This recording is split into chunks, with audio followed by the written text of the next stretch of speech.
Samantalang mga kapuso, kumustahin naman natin ang lagay ng panahon ng mga kapayapon natin. Si Ms. Veronica Torres, weather specialist mula sa Pag-asa. Ms. Veronica, good morning po. Magandang umaga din po, Sir Andrew, at sa ating mga taga-subaybay. Nasa na po ngayon yung low pressure area?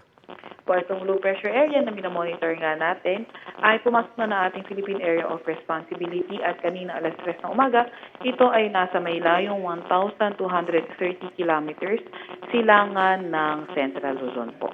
Magiging bagyo pa po ba yan, Ms. Veronica? Base sa pinakahuli nating pagtaya, at least in the next 24 to 48 hours, nananatiling mababa ang tsansa nitong low pressure area na maging isang ganap na bagyo. Ano po kaya ang epekto nitong low pressure area na to sa habagat?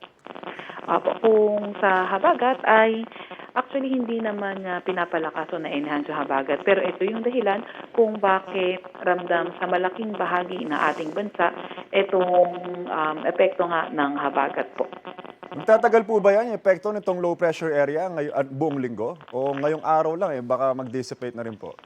Opo, sa kasalukuyan nakikita naman din natin na at least yung mismong low pressure area ay hindi naman siya directly na nakaka-apekto sa atin. Pero yung kanyang trough o yung kanyang extension ay nagdadala pa rin ng mga paulan. Currently nga ito ay nagdadala ng maulap na papawirin, mga kalat-kalat na pag-ulan, pagkidlat at pagkulog sa Bicol Region, Eastern Visayas, Aurora, and Quezon. Well, at least in the next few days, posible pa naman natin maramdaman yung epekto po nito. So, Ms. Veronica, last question. Napapadalas po yung mga low pressure area, mga nakarang araw, no? Bakit po kaya ganito yung nagiging trend?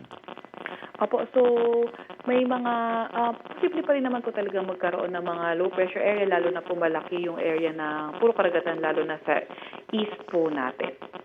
Maraming salamat po, Ms. Veronica Torres, weather specialist mula sa Pag-asa. Ingat po kayo. Igan, mauna ka sa mga balita, mag-subscribe na sa GMA Integrated News sa YouTube para sa iba't ibang ulat sa ating bansa.